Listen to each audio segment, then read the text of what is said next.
In Harlem, the night did not fall so much as it arrived with a kind of understanding, the lamps coming on one by one, like witnesses taking their places. The streets remembered things. They remembered laughter spilled from doorways and footsteps that learned which blocks to hurry across and which to honor with a slower pace. On a night like this, when the air carried the smell of coal smoke and rain-slick stone, the city seemed to lean in, as if it had heard its name spoken somewhere it did not approve of. Bumpy Johnson walked through that leaning silence with the composure of a man who knew what it meant to be watched and what it meant to refuse to perform. He wore his dignity the way other men wore coats, because the weather required it, because going without would be a kind of exposure no one deserved. Earlier that evening, he had sat in a room that belonged to no one in particular, a back parlor with chairs that did not match and walls that held the echoes of arguments long resolved. Men had spoken around him, voices low and urgent, trading rumors with the seriousness of prayer. A woman's name surfaced again and again, each time with a slightly different inflection, as if the syllables themselves were trying to tell the truth. She had worked a job that required her to remember things powerful people preferred to forget. She had been careful, steady, known for keeping her word, and now she was afraid. That was not rumor. That was fact. Fear has a sound to it, and the men in the room had heard it in her voice when she came asking for nothing more than to be left alone. Bumpy listened without interruption. He had learned early that the fastest way to lose control of a room was to announce that you had it. He let the talk circle, let the edges of the story sharpen themselves, let the panic spend some of its energy in the telling. When the voices finally slowed, he spoke once, quietly, reminding them that panic was a luxury and dignity was a responsibility. He did not promise protection. He promised attention. In a city that often confused the two, that promise carried weight. Attention meant seeing clearly. It meant remembering later what had been said now. It meant not allowing a person to be reduced to a footnote before their life had finished its sentence. The woman came to see him the next afternoon. She arrived alone, her coat buttoned too tight, her eyes bright with a particular clarity. That comes from deciding to be honest regardless of the cost. She did not plead, she stated. She described the pressure in careful detail, the questions asked the same way over and over until they began to sound like answers, the laughter that followed her down the steps, the suggestion that silence could be made comfortable if she were reasonable. She did not say names, she did not need to. Bumpy heard the machinery behind the words, the way power liked to dress itself up as inevitability. When she finished, she straightened her shoulders, as if bracing for judgment that never came. Bumpy thanked her for her courage, not as a gesture, but as a recognition of fact. Courage was not an emotion, it was a decision. She had made it. Outside, Harlem breathed.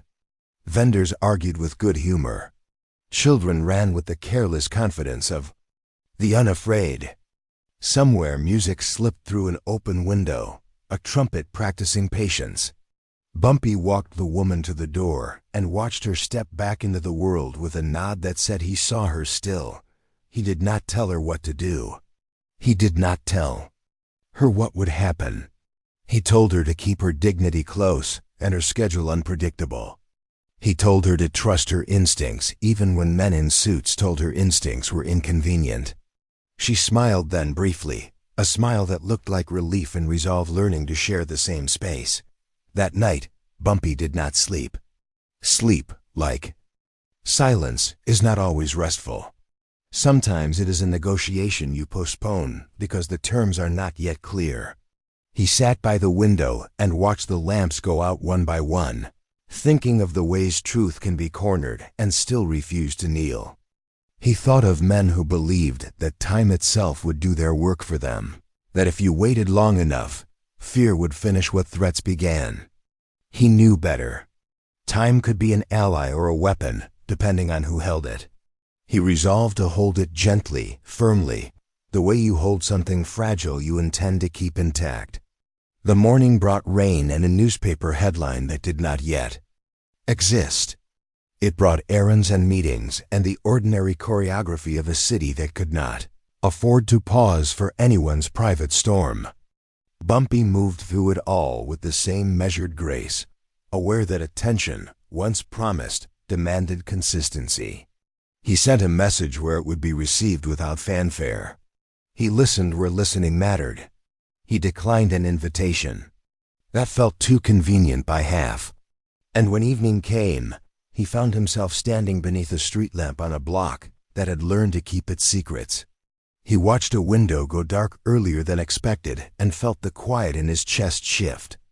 Not into panic, but into something colder and more precise. The news came the next day, as news often does, too neatly wrapped to be trusted. The woman was dead. Suicide, they said. A rope, they said. A note, they said, brief and remorseful, as if remorse could be summoned on command. The paper described her life with the economy reserved for people the city has already decided not to remember. It described her death with a certainty that asked no questions and offered no space for them.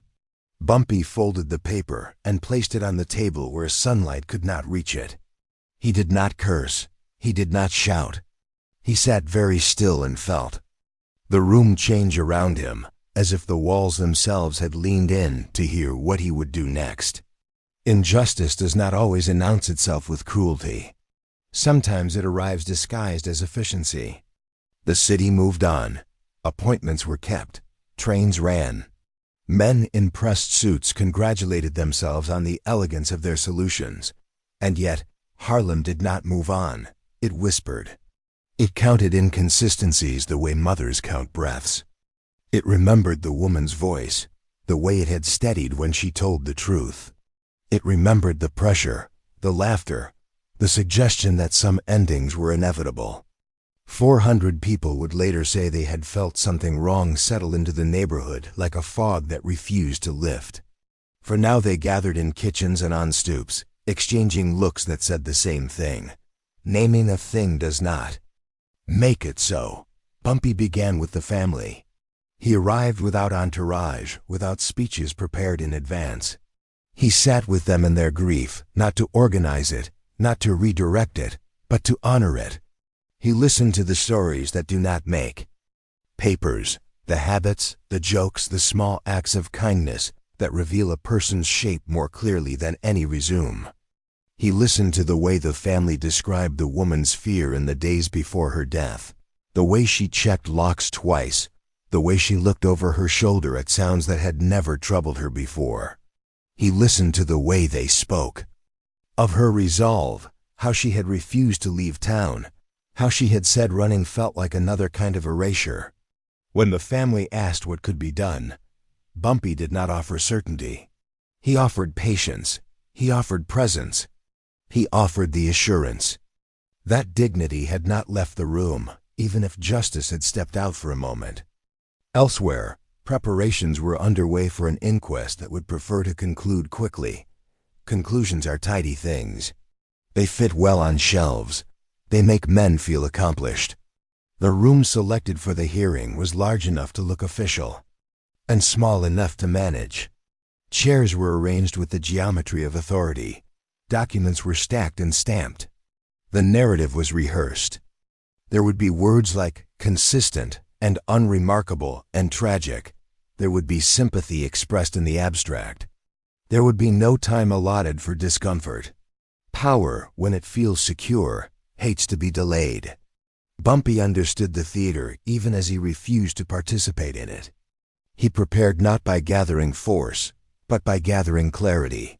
He read the reports slowly, not for what they said, but for what they avoided. He spoke with people who had nothing to gain by speaking and everything to lose by remaining silent. He paid attention to the small details that do not survive summaries, the timing of calls, the way questions had been asked, the particular brand of rope described in the report, and where such rope was usually kept. He did not rush to connect dots. He allowed them to reveal their own lines. The day before the inquest, he walked the block again. stood beneath the same street lamp and watched the rain turn the pavement into a mirror. He thought of the woman standing here days earlier, her coat buttoned tight, her voice steady.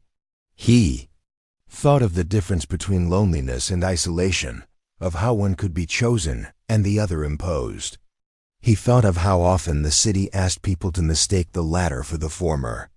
He placed his hand briefly against the cold metal of the lamppost, grounding himself in the simple fact of presence. Whatever happened next, he would not be hurried. He would not allow the truth to be rushed past the point where it could be recognized. When the morning came, it brought a crowd. Word travels quickly when injustice tries to move quietly. 400 people arrived not because they had been summoned, but because they had recognized a summons in themselves. They filled the room with coats damp from rain and eyes sharpened by grief. Ministers stood beside dockworkers. Women clutched hats they did not remove. Men who had learned to swallow anger stood with jaws set, ready to speak only if invited. By conscience, the officials took their places with practiced ease. Somewhere among them stood a man whose reputation had learned to precede him, his smile calibrated to suggest that this was all unfortunate but necessary. He called it respect for process. The room understood the difference between respect and control. Bumpy entered last, not as a tactic, but as a consequence of timing. He took a seat where he could see the room without being framed by it. He removed his hat and placed it on his knee. He did not scan for allies. He did not scan for enemies. He allowed the room to do the work of revealing itself. When the proceedings began, the words came as expected, smooth and reassuring, designed to close doors rather than open them. A rope, a chair, a note. The language moved efficiently toward inevitability. Bumpy listened. He remembered the woman's voice. He remembered the fear that had sounded like a warning. He remembered promising attention. In a world that often mistook noise for power, he trusted the gravity of quiet. The room leaned in again, sensing the presence of something that refused to be dismissed. This was not the moment yet. He knew it. Turning points, like truths, do not respond well to being rushed. He waited, holding his composure the way a man holds a fragile instrument, careful not to let impatience warp the sound. As the words continued, the city outside pressed its ear to the walls. Rain tapped the steady rhythm. Somewhere a child laughed. The sound sharp and bright, a reminder that the future was listening too. Bumpy felt the weight of that listening settle into him, not as burden, but as purpose. Whatever they called this death, whatever language they used to make it fit, he would not allow the woman to be reduced to a convenient ending. Dignity demanded more. Justice demanded patience, and patience, he knew, was not passive. It was the most active form of resolve a man could practice. When the official narrative paused for breath, the room breathed too, a collective inhale held just long enough to feel like hope. Bumpy did not move, not yet. He understood that part one of any reckoning is not the confrontation itself, but the careful refusal to accept a lie simply because it has been rehearsed. He understood that the most powerful suspense is not created by what is about to happen, but by the certainty that it must. The room was ready. The city was ready. The truth, patient and unhurried, waited for the moment when it would be invited to speak. The room had the stillness of something pretending to be finished. Papers lay flat, chairs scraped only when necessary, and the officials wore expressions that suggested the most difficult work had already been done. To them, the woman's life had been condensed into a sequence of orderly conclusions, each one resting comfortably atop the last. Suicide. Tragic. Unfortunate. Case closed. The words were arranged like bricks, meant to build a wall tall enough to block memory. But memory does not respect walls built in haste. It seeps through the cracks, and in that room, it was beginning to breathe. Bumpy Johnson remained seated, his posture unchanged. his presence steady enough to make the air around him feel heavier. He understood that injustice rarely announces itself with spectacle. More often, it relies on routine, on the quiet confidence that no one will interrupt the flow.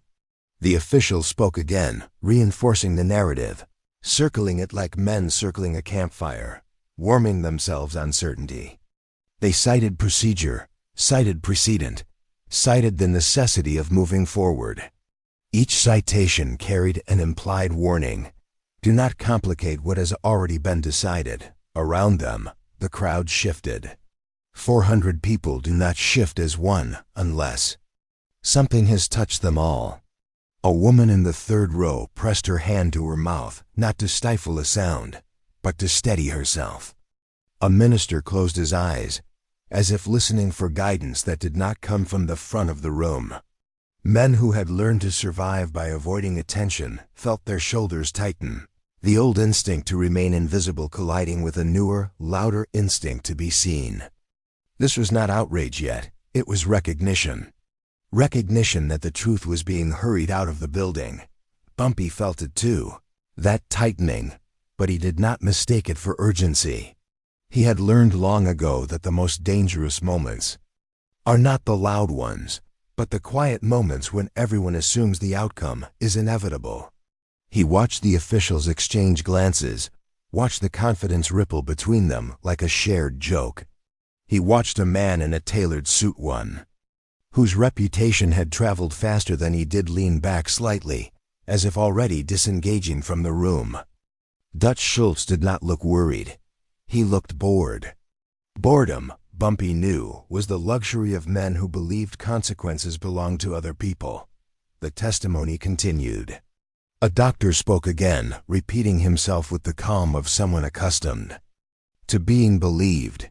He described the marks on the woman's neck in clinical language, stripping them of context, of story, of human meaning. He spoke of consistency, of patterns, of likelihoods. Each word was precise, and yet the precision felt hollow, like a watch that kept perfect time but pointed to the wrong hour. Bumpy listened without moving, his gaze steady, his breathing even. He was not waiting for a mistake. He was waiting for permission. When the doctor finished, there was a pause. Not the kind of pause designed to invite questions, but the kind meant to signal completion. The official at the front cleared his throat, preparing to summarize, to guide the room gently toward acceptance. That was when Bumpy stood, not abruptly, not dramatically. He rose with the unhurried grace of a man answering his own conscience rather than the room. The movement alone shifted the atmosphere. Chairs creaked. Eyes lifted. The bored man straightened.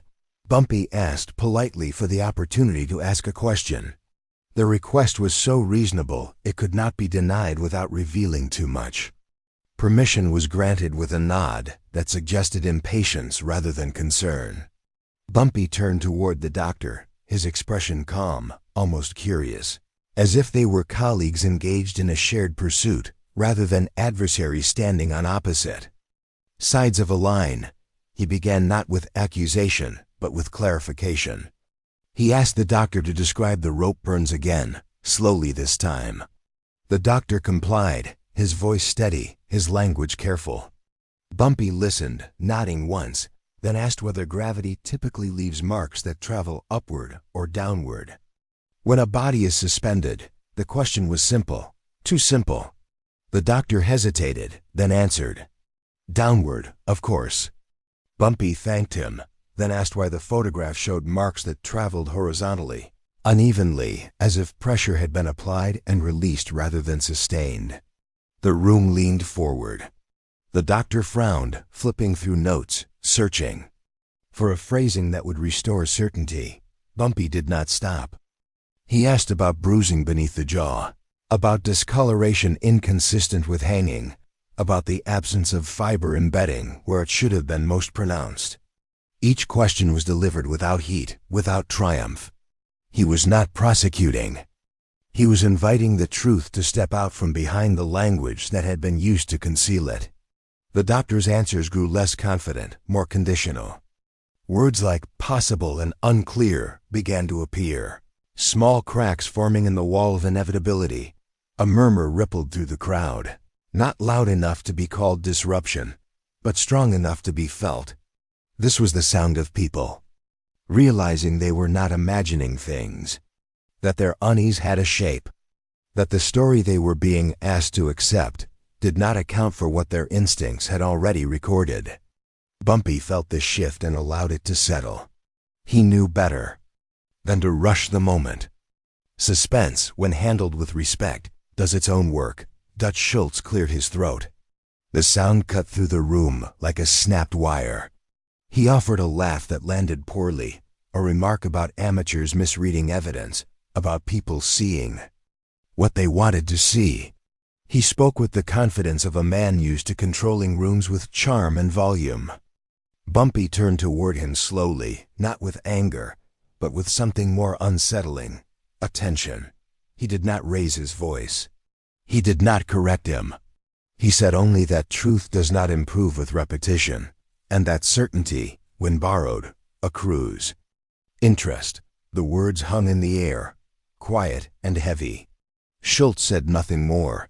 The official at the front attempted to regain control, reminding the room of procedure, of the need to remain orderly. Bumpy nodded, acknowledging the importance of order, even as he demonstrated that order without integrity is just choreography. He thanked the doctor for his time and returned to his seat. He did not linger. He did not demand a ruling. He allowed the questions to echo. In a room trained to move quickly past discomfort, he had created a pause that could not be ignored. The officials conferred in low voices, their heads close together, the confidence that had buoyed them earlier now replaced by calculation. They could feel the room watching, could feel the weight of 400 witnesses who would not forget what had just been said. The word recess was spoken, and though it sounded procedural, it landed like an admission. The hearing would not conclude today. The story would not close neatly. Time, which had been wielded as a weapon, had been reclaimed. Outside, the rain had stopped. People spilled onto the steps, voices low, faces tight with a mixture of relief and sorrow. Some cried openly, the kind of tears that come from having one's instincts validated after being told for too long that they were inconvenient. Others stood in silence, absorbing the fact that dignity had been restored, if only partially, to a woman who had been denied it in death. Bumpy stood among them, not above them, answering questions with patience, offering no predictions. He understood that justice is not a spectacle. It is a process that demands restraint. He spoke briefly with the family, his words measured, his presence grounding. He did not promise outcomes. He promised vigilance. In a world that often confuses promises with performance, that distinction mattered. The family nodded, grief still sharp, but now accompanied by something else, the sense that their loved one had not been erased, that her story had interrupted the machinery designed to smooth it away. As the crowd dispersed, Bumpy walked the block alone. The street lamp still stood, indifferent and constant.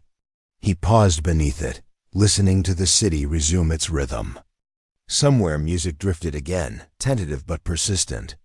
He thought of the way silence had shifted inside that room, how it had learned to speak without shouting.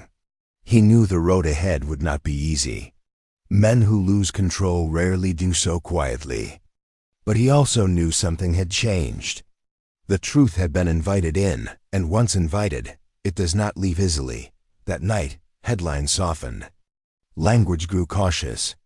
Words like re-examined and inconclusive appeared, small but significant. It was not justice yet. It was space. Space for memory. Space for dignity. Space for the city to remember that inevitability is often just a story told by those who benefit from it. Bumpy sat by his window again, watching the lamps come on, one by one, witnesses taking their places. He felt the weight of attention settle back into him, familiar and steady. This was only part 2. The deeper stakes were still ahead. But the room had learned something important that day. Silence, when held with integrity, can become the most powerful voice of all. The city reacted the way cities always do when a quiet certainty is disturbed. It pretended nothing had changed while adjusting its posture. Newspapers softened their language but hardened their scrutiny. Conversations lowered in volume and sharpened in intent. Doors that had always been open now required a pause, a look, a calculation. Harlan felt the shift first, not as fear, but as vigilance, the kind that lives behind the eyes and listens harder than it speaks. The woman's name returned to the air, spoken carefully, like a fragile heirloom brought out only when hands were clean. People remembered details they had not known they remembered. The way memory, once given permission, organizes itself into testimony. Bumpy Johnson moved through this new attention with the same composure he had carried into the inquest. He understood that disruption invites retaliation, not always in the form of force, but in the subtler currencies of inconvenience and doubt. Meetings were delayed, calls went unanswered. Familiar faces adopted unfamiliar distances. None of it surprised him. Power rarely forgives being exposed. It merely recalibrates. He did not chase reassurance. He did not posture. He focused on what mattered next, protecting the fragile space that had opened and making sure it did not collapse under the weight of impatience. The pressure found its way to him through intermediaries, first well-meaning men offering advice. Disguised as concern. Let it go, they said. You've made your point. There's no need to keep reopening wounds. Each sentence carried the same subtext. The city prefers its injustices resolved quietly, even when quiet is what allowed them to happen. Bumpy listened, thanked them for their thoughts, and continued on his path. He knew the difference between caution and surrender, and he had no interest in confusing the two. Meanwhile, the family lived inside a spotlight they had never asked for. Strangers stopped them on the street to offer condolences that felt like questions. Reporters hovered at a distance that respected nothing but the possibility of a quote. Grief became a public object, examined and misinterpreted by people who did not know its weight. Bumpy checked on them regularly, not with speeches, but with presence. He arranged practical things without fanfare, meals delivered, errands handled, moments of quiet protected. Dignity, he believed, is restored in small acts long before it is acknowledged in grand ones. Behind the scenes, the machinery that had once moved smoothly now ground against itself. The doctor from the inquest amended his language again, careful and qualified, as if each sentence were a negotiation with his own conscience. An official retired unexpectedly. A report was delayed pending additional review.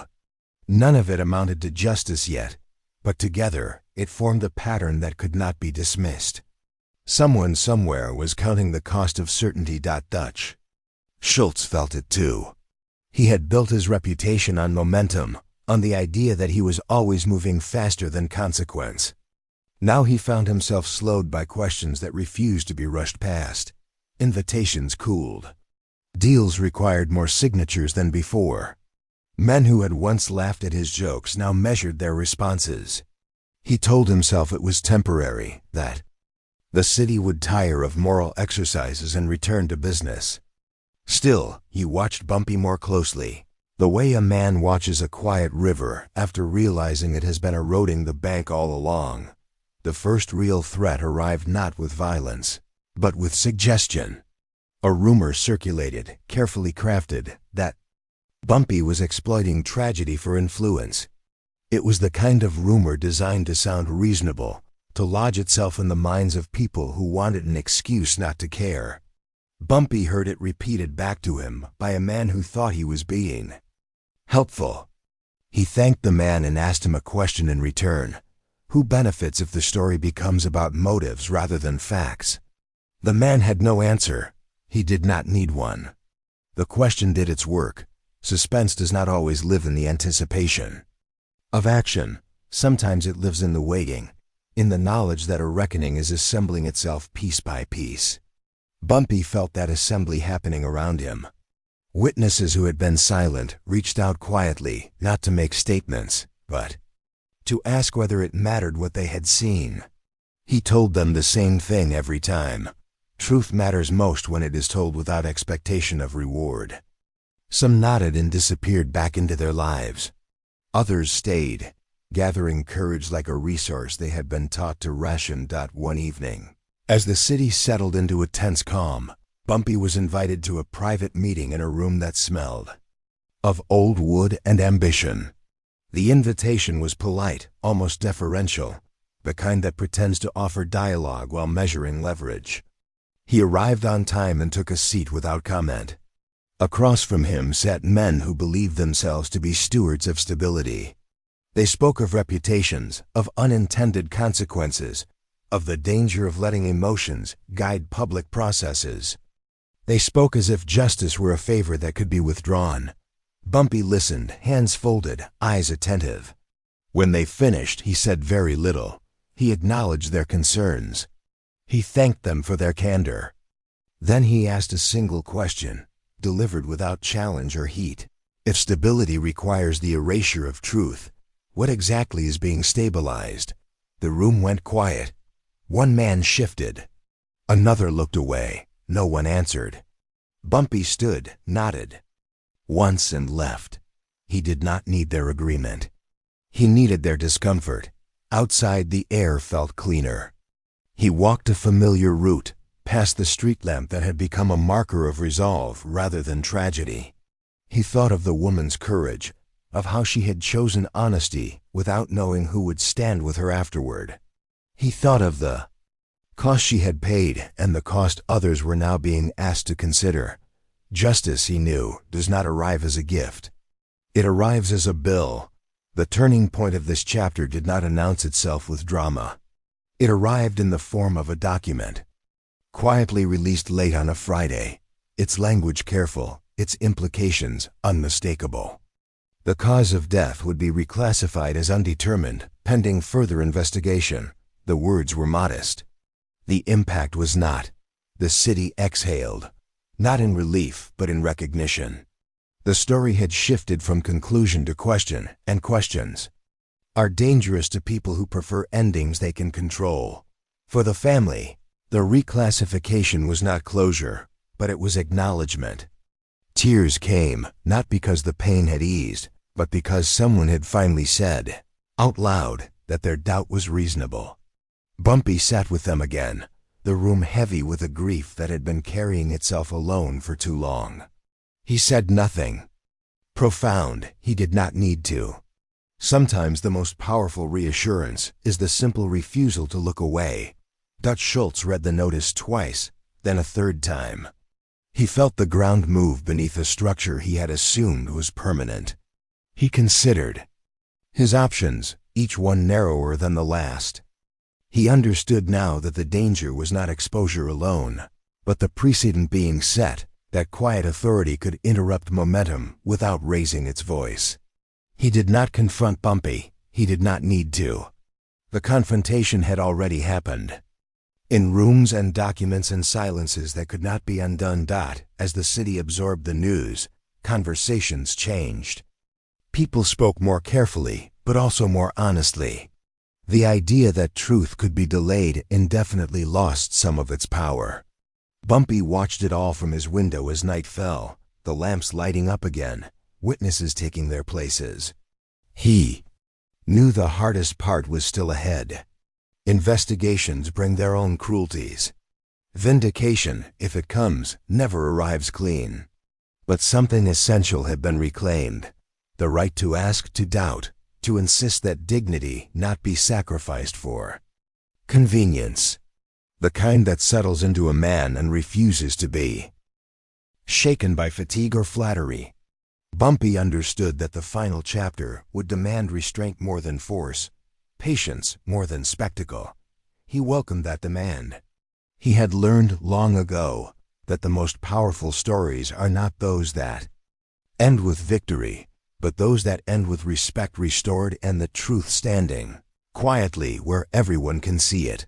The city does not announce its reckonings. It absorbs them. In the weeks that followed the reclassification, Harlem moved with a careful gravity, as if every step carried the memory of where it had been placed before. People spoke more slowly. Words were weighed, not for cleverness, but for consequence. The woman's name was no longer whispered as a warning. It was spoken as a question that demanded better answers. Investigators arrived with clipboards and careful smiles, promising diligence while learning the city's rhythms. Some meant it. Some merely learned to sound as though they did. Bumpy Johnson watched the procession without impatience. He had never confused activity with progress. What mattered now was not how loudly the machinery turned, but whether it turned toward truth. The pressure intensified, not as spectacle, but as erosion. Small inconveniences accumulated like pebbles in. A shoe permits delayed, inspections unannounced, friends advised to keep their distance. It was the old language of control, refined by generations of men who believed that if you could not stop a thing outright, you could make it exhausting enough to abandon. Bumpy recognized the tactic and adjusted his pace. He rested when he needed. 2. He delegated where it preserved dignity. He did not meet force with force. He met it with steadiness. The quiet authority that had unsettled rooms before now settled into the city itself, a reminder that resolve does not need witnesses to exist. The investigation found what investigations often find when they are allowed to breathe: contradictions that refused to align, timelines buckled, statements diverged. The rope, once described with such certainty, became a subject of debate: its fibers, its storage, the improbability of its sudden appearance. A neighbor remembered a sound she had dismissed at the time, a thud followed by voices that did not match the hour. A clerk produced a ledger that placed the woman somewhere she could not have been if the official story were true. None of it was dramatic on its own. Together, it formed a chorus that could not be quieted. The family endured the slow grind with a courage that did not announce itself. They learned to live with reporters at the edge of their days, with condolences that felt like probes, with nights when sleep came in pieces. Bumpy remained a constant presence, not as a guardian angel, but as a man who understood the difference between support and spectacle. He shielded them from what he could, and when he could not, he stood beside them without flinching. Dignity, he believed, was not a prize to be awarded at the end of suffering. It was a practice to be maintained throughout it. Across the city, Dutch Schultz felt the walls narrow. He was not undone by a single revelation, but by accumulation, the slow realization that momentum had shifted away from him and toward something he could not control. He attempted to reclaim the narrative with charm and bravado, but the air had changed. People listened differently now. They noticed the spaces between words. They remembered the question Bumpy had asked in that quiet room and measured every assurance against it. Stability at the cost of truth no longer sounded like wisdom. It sounded like fear. The final hearing arrived without fanfare. No banners, no crowds pressing against the doors. Just a room arranged with the same geometry as before. Chairs aligned, papers stacked, officials present. But the room remembered. It remembered the pause that had cracked certainty. It remembered the questions that had rearranged the air. When Bumpy entered, he was greeted not with whispers, but with nods, small acknowledgments from people who had learned that composure could be a form of courage. He took his seat and waited, content to let the truth speak at its own pace. Testimony unfolded with fewer adjectives and more facts. The doctor spoke again, this time with a humility that had not been present before, acknowledging uncertainties that could no longer be smoothed away. The investigators presented their findings without flourish, allowing the contradictions to stand on their own. A silence settled over the room, not the manufactured quiet of authority, but the attentive stillness of people who understand that something important is happening without needing to announce it. When the conclusion came, it did not roar. It arrived as a correction, measured and irrevocable. The cause of death was amended. The word suicide was withdrawn. Accountability, that cautious word, entered the record. It did not assign guilt with the drama of a verdict, but it restored the woman's dignity by refusing to lie about her end. The room exhaled, not in celebration, but in release. Tears fell where they had been held back too long. Hands covered. Mouths. A family held each other and felt, for the first time since the headline broke, that the ground beneath them was not shifting. Outside, the city absorbed the news the way it absorbs rain quietly, thoroughly. Conversations changed tone. The lessons settled in places where lessons rarely reach. That truth can be delayed, but it resists erasure. That dignity once defended has a way of multiplying. That power, when confronted by patience, often reveals its own fragility.